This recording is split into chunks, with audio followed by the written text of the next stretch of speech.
party? Karnataka really 23 to don't know. 26, in Telangana 7 to 10 for BJP, in Andhra Pradesh again 19 to 22 for the NDA. This whole narrative that South India is different, South India will not accept BJP doesn't seem to be showing anything. Ladies and gentlemen.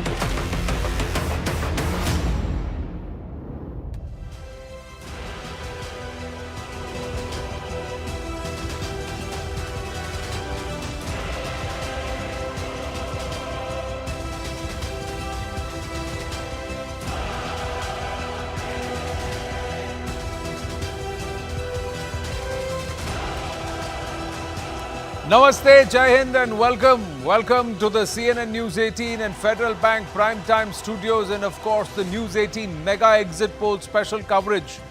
The News 18 Poll Hub has polled 95,000 voters across 518 Lok Sabha constituencies and this is the spread, ladies and gentlemen.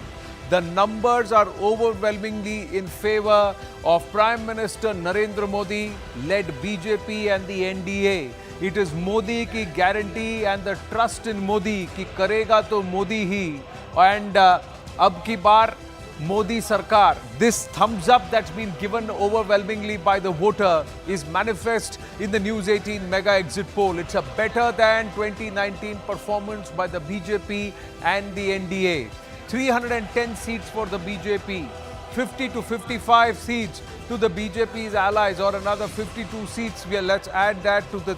So 362 is the median. That's where the NDA should be as far as the News 18 Mega Exit Poll. What happens to the INDI Gathbandhan? What happens to the Congress Party? The Congress Party does better. About minimum of 10 seats better than last time. Let's say about 15 seats better than last time the Congress Party would do. So it will be robust somewhere in the high 60s. But is that enough? Is that enough to pose and mount a challenge? Those who were never part of the INDI Gathbandhan are part of the Gathbandhan, but are they stronger or weaker than before? What happens? Now, if we look at the entire parliament, the new parliament with the Sengol and Prime Minister Narendra Modi, it's all saffron, ladies and gentlemen. All the way, halfway plus there, and the opposition once again marginalized. Can the Congress Party and Rahul Gandhi claim to be the face of the opposition and the fulcrum of the opposition going forward after this? Plenty of questions to be asked. The opposition, the INDI Gathbandhan has been trying to junk the News 18 Mega Exit Poll along with some of the other pollsters. But the fact of the matter is, ladies and gentlemen, if you look at history, whenever the pollsters have opined, the numbers have been more than what the pollsters have said. Except for 2009, where 3 pollsters had talked about the NDA and talked up the NDA's chances and the UPA returned bigger numbers. Thereafter, 14, 19 and even in the assembly elections, if you were to see, the numbers have gone one way. So will these numbers only become far more robust for the BJP on result day? And who are these factors? What are the factors? Let's deep dive into these numbers. After all, these are our numbers here on Network 18 and on the News 18 network. Zaka Jacob, managing editor, and of course, the man with the magic on the wall, magic wall with us, our consulting editor Rahul Shivshankar, and along with him, Nalin Mehta, talking head and author, political commentator, and also managing editor, Money Control. So he's wearing a lot of hats. In this one today, which analytical number is the one that you want to focus on, Nanil, we'll talk about. But look at that All India map behind you, Zaka.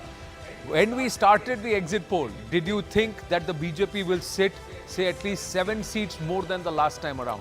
Well, look, honestly, I think the trend is, and I feel for the exit pollsters because they are a big favorite punching bag for the politicians. Today, Rahul Gandhi said, "Ye Modi media hai, unke poll hai," and all that. This is a fantasy poll. Look, a lot of work has gone into it. Not just the News 18 poll, which was led by a gentleman named Umesh Jha. He's, of course, a very renowned figure in the polling circuit. But across the board, I mean, I'm not saying that, they're all going to get bang on the number.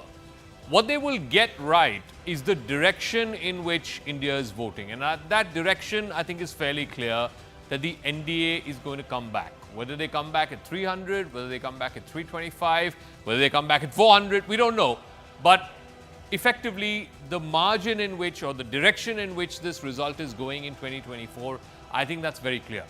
If that direction itself is wrong, on Tuesday, the 4th of June, we know that it's completely, underestimated, overestimated, what have you, that NDA is not forming the government, the India alliance is forming the government, which I don't think any exit pollster has predicted, then that means a serious credibility challenge as far as the pollsters are concerned, which has very, very rarely happened in India or in the US or in England or wherever.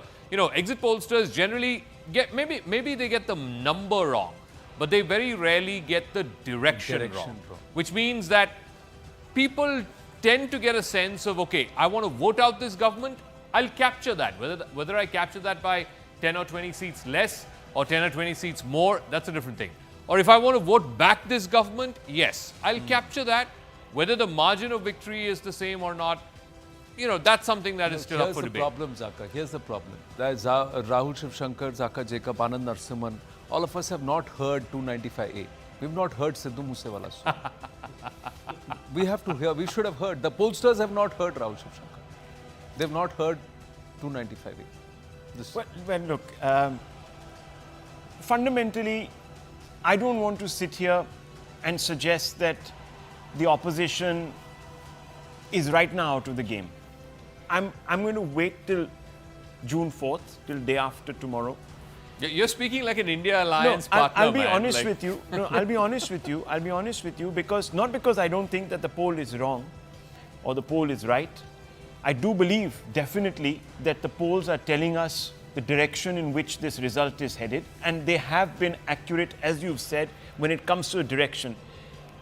I just don't want at this moment to open that Pandora's box, because what I am fearing from the statements that I'm hearing, and I don't know if you heard that the Election Commission has actually sent a notice to Jairam Ramesh about an hour back, asking him to explain why he's alleging that the Election Commission has been subsumed.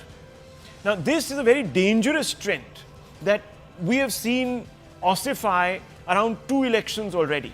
This business of calling out the institutions that govern India's electoral process. And it's worrying because it shakes fundamentally the fate of all of us in democracy as we practice but it's through the button. It's vocation and it's a dangerous I don't know cancel if it's culture. vocation. I don't agree with the result, so I'm going to cancel you out. That's dangerous. Forget about wokeism. This is not clearly wokeist because this is exactly what Trump and his supporters said. They've stolen our election, if you remember.